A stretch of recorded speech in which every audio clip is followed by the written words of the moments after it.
முன்னாள் ஆசிரியர் பெருந்தகைகளுக்கும் மாணவ கண்மணிகளுக்கும் முதற்கண் என் காலை வணக்கத்தை தெரிவித்துக் கொள்கிறேன். எனக்கு ஏன் விவேகானந்தர் போட்டோ வச்சிருக்கிறோம் அப்படின்னா, ஜனவரி 12ஆம் தேதி விவேகானந்தருடைய பிறந்த நாள் தேசிய இளைஞர்கள் தினமாக கொண்டாடப்பட்டு வருகிறது. அன்றைக்கு கொண்டாட முடியாத ஒரு சூழல் இருக்கிறதுனால அந்த நாளை முன்னிட்டு முன்னாடியே நம்ம என்ன பண்றோம், விவேகானந்தருக்கு மரியாதை செலுத்தும் விதமாக அதை படம் வச்சு இன்னைக்கு நாளெல்லாம் போட்டு வணங்குறோம். சரியா? விவேகானந்தர் கல்கத்தாவில் 1863ஆம் ஆண்டு ஜனவரி 12ஆம் தேதி பிறந்தார். சரியா? சமய துறவி அப்படின்னு சொல்லி பார்த்தீங்கன்னா காவி ட்ரெஸ் தான் போட்டிருப்பார். சரியா? உலகத்துல இந்தியா அப்படின்ற ஒரு நாட்டை வெளிக்கொண்டு வந்த பெருமை அவருக்கு இருக்குது. ஏன்னா எல்லாருமே உலக சமய மாநாடு சிகாகோல நடக்கும்போது அங்க எல்லா நாட்டு துறவிகளும் கலந்துக்கிட்டாங்க. அங்க நம்ம இந்தியா சார்பா கலந்துக்கிட்ட துறவி யாருன்னா விவேகானந்தர்.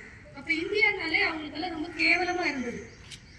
ரொம்ப கேவலமா நினைச்சிட்டு இருந்தாங்க, நம்ம ஒண்ணுமே தெரியாது, எதுவுமே கிடையாதவங்க பார்க்கக்கூடிய மனப்பான்மை இந்தியர்களுக்கு மட்டுமே உள்ளது அப்படின்றத அந்த இடத்துல அவர் சொல்றார். சரியா? இளைஞர்களுக்கு கிட்டதான் அவர் அதிகமா இளைஞர்களுக்கு தான் எதிர்பார்க்கிறார். இளைஞர்கள் எப்படி இருக்கணும் அப்படின்னா தன்னம்பிக்கையோட இருக்கணும்.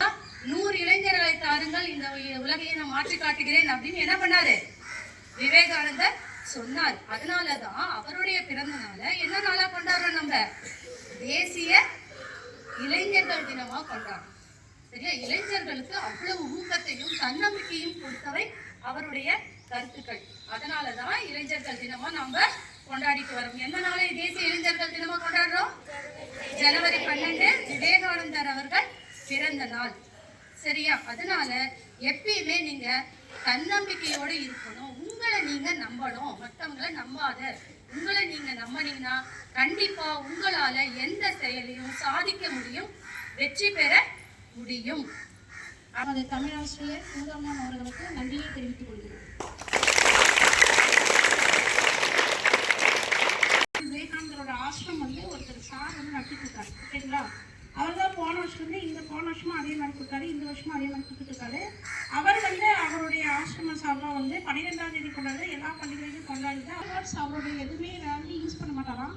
ஆனால் இந்த ஒரு 2 வரி இருக்கிற அந்த ஒரு வாக்கியத்தை அவர் ரொம்ப அந்த கோர்ஸை சுவாமி விவேகானந்தரோட கோர்ஸ் அவருக்கு ரொம்ப பிடிக்குமா.